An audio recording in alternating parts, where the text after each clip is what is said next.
collaborators with you, partners with you. Let me get personal here. Just a little bit. Two of my ideas. Last March, I launched an online program. Now, I decided I don't want to house this in my office, so I will collaborate with someone who is better than me in packaging the idea. I'm the idea developer. I'm the content developer. They are better in packaging my idea. So we formed this partnership with Kijiji. That's what they do on a day-to-day basis. They are far better than me in that area. So they are adding value to an idea I have. And because of that partnership, that product has been bought virtually in every continent, and many of you here, over 100 members of Sense 101, have already bought that package from employee to employer. That's our first time to release a product that is 100% online. There is no human intervention at all. Not in payments, not in certifications, not in assessments. Why? Because I shared this idea. I say, let me risk sharing with people who are doing what I'm looking for. The other day, Mercy decided to open conversations with Bonfire. We have already done a trip with them.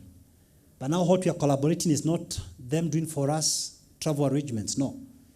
But for us having holiday trainings where fun meets learning. That's the level of discussion we are having. We are not planners in holiday matters, they are. So we'll be rolling programs where we can be having couples perhaps enjoy a holiday in Lamu as we teach them about parenting and marriage and courting, because we are building that collaboration with Bonfire. And that's what I'm discussing. You've got to put your idea on the table with people who are adding value to that idea. But you've got to brainstorm your idea. None of us has a monopoly of ideas. None of us is as smart as all of us. Each one of us is limited. You'll be surprised at the many angles other people are going to look at your idea. Step number 6. Implement your idea. Implement your idea.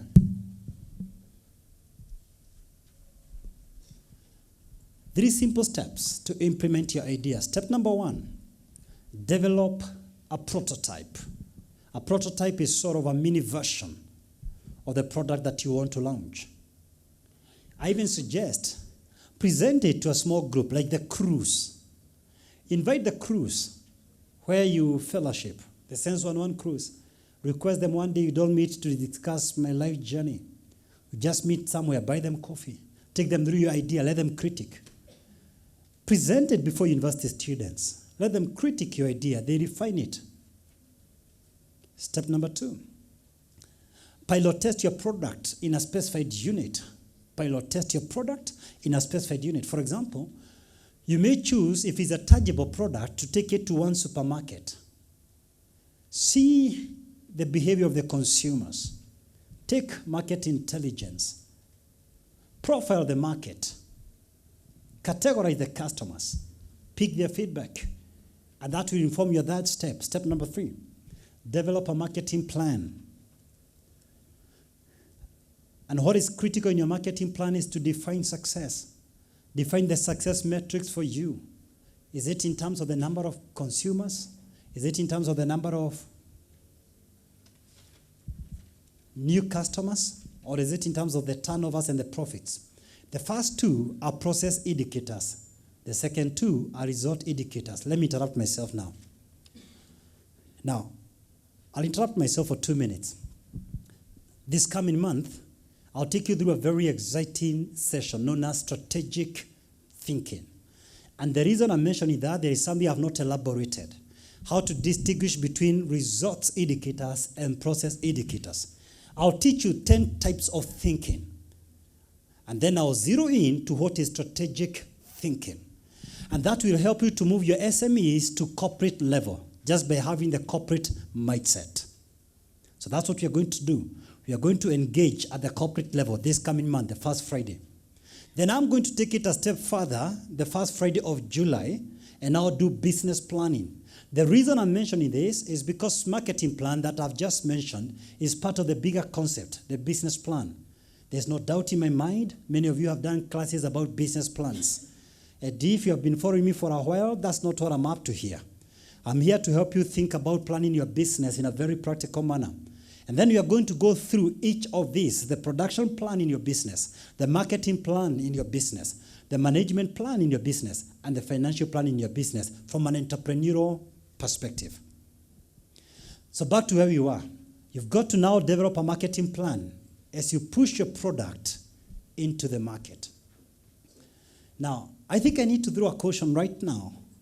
Don't be a entrepreneur. You see, a entrepreneur from my perspective reads an article from WhatsApp, Facebook, Telegram, or a column in the newspaper, gets giddy, excited, and goes sharing with everyone how their lives gonna change after taking this product into the market. They register a company. They produce business name cards. They even open a website, a Facebook page. Some of them will even go an extent of looking for a physical office. But the enterprise never gets off the ground. Tons of garbage. I'm sorry. A entrepreneur.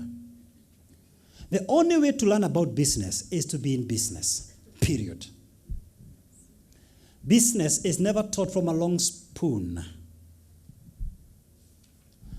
Now, the line between your idea and the reality is action.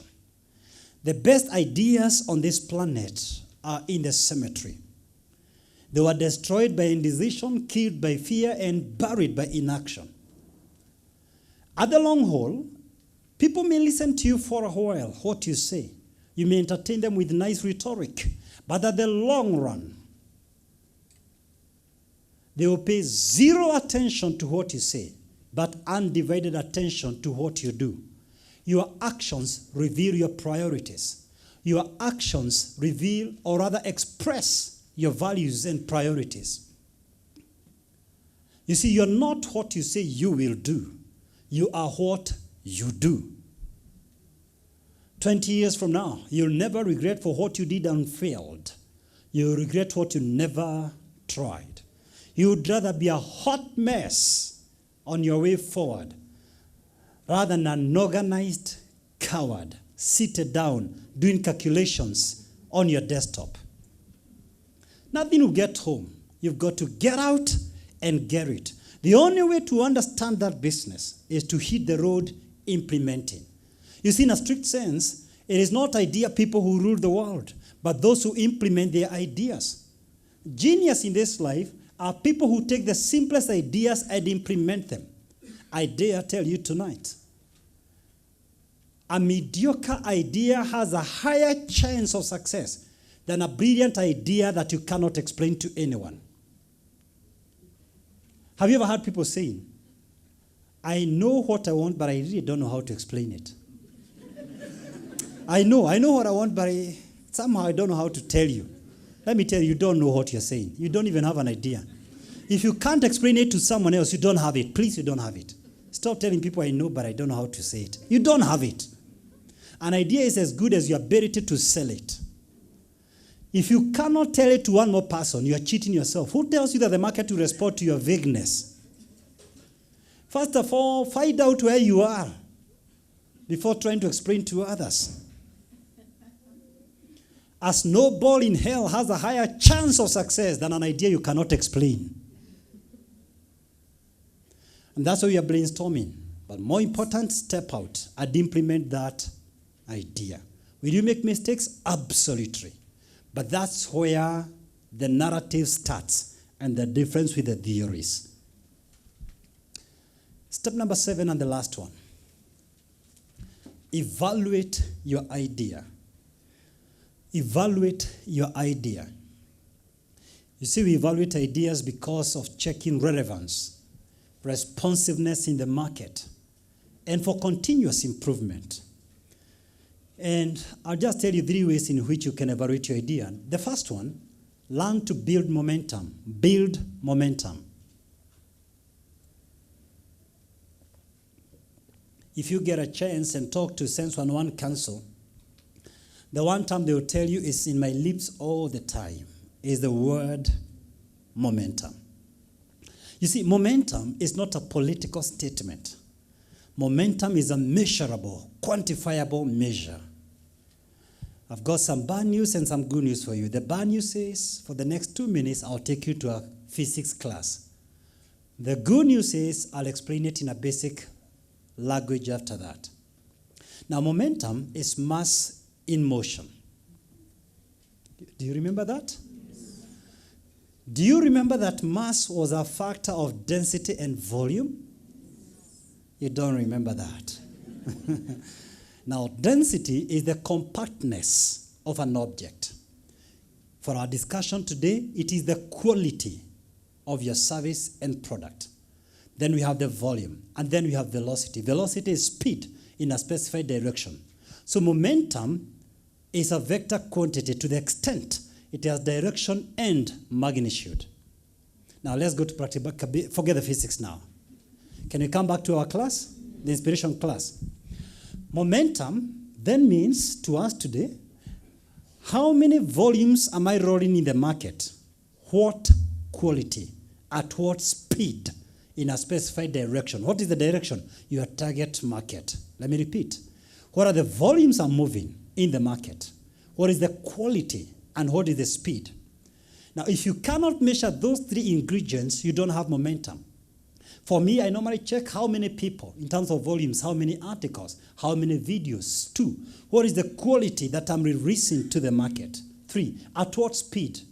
How many per day, per second? Today, as I speak to you, there is somebody who is buying my products because they are online. You've got to do that evaluation. Whatever product you have, you only have momentum if you're able to move volumes in the market, and they have to be in good quality and at the speed of thought, because no one is waiting for you to sort out yourself. Everyone is moving at speed, and that's why today ICT is not a luxury. Every business idea must be driven by ICT. You've got to analyze the media platforms and see what is giving me maximum return on my investment.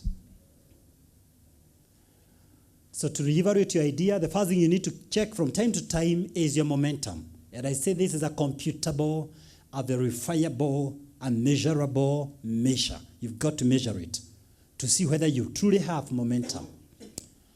Number 2, to evaluate your idea, create a lab environment. Create a lab environment. You know, in experiments, most trials fail. Only a few succeed. But there are not 2 ways in a laboratory. You've got to keep doing the trials.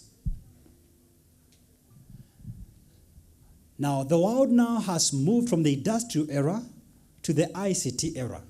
The lab environment is right on your desktop right now. And you need to do this so that you can check the trends. Because when the forces of change outside your business environment are faster than the forces of change inside your business environment, your business becomes obsolete. Your business becomes irrelevant. Case in point, the sleeping giant, Telkom Kenya.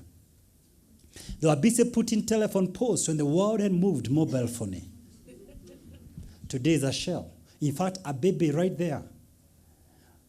That was just a department. Safaricom left with a baby. That's why you've got to evaluate and keep doing experiments on your business idea. Number 3, to evaluate yourself, you've got to disrupt yourself. Periodically disrupt yourself. Never reach a settlement. Never plateau in your business. And how do you know whether you plateaued or not? If everything is 100% under your control, you've reached a settlement. You've aborted your destiny.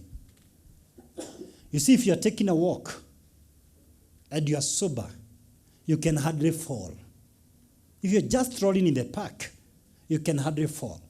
But if you begin running, you might meet roadblocks that will slow you down, bushes or thickets that may make you stumble. So you can only be 100% stable if you're just walking. And guess what? Everyone else will be bypassing you. So when you reach a settlement, you've got to disrupt yourself. Rupture the stitches. Tear down the fences. Destroy the riverbanks and deal with the new reality, the floods. See how now you can contain them. Your current safe boundaries were once unknown frontiers. So check out what is out beyond your control systems. Now, we've said a lot tonight, perhaps beyond much of what you can bear. Let me say this. If you believe it and action it, you will get it. Your subconscious mind is powerful. If you train it to do a certain activity, say swimming, riding a bicycle, or even driving, if you're listening to my voice and you have more than 15 years experience behind the wheel, chances are very high right now you drive without thinking because it's in your subconscious mind. You get arrested by cops because you're on phone or reading your newspaper or your seminar notes. You are no longer conscious about the road. But your first 2, 3, 4 weeks, you are checking every car. You are seeing like you're going to hit every person. But after doing it so many times, it gets into your subconscious mind. The subconscious mind can operate arguably up to 60 quadrillion operations per second. Your subconscious mind is powerful. You're listening to me right now, writing down, concentrating. And for the women in our midst, you're still thinking about children and the house girl and your way home. Yet at the same time, digestion is taking place. Your blood is flowing. It's controlling the body temperatures. All at the same time. Because your subconscious mind is powerful. But your subconscious mind has one limitation. It can't draw a line between real events from what you think about. That's why you react to a nightmare as though it had literally happened. You've got to be careful with what you feed your subconscious mind with. What shapes your subconscious mind? What you see, what you hear, what you taste, what you smell, what you touch. Is there anyone in our midst who is being controlled by other people? Do you recall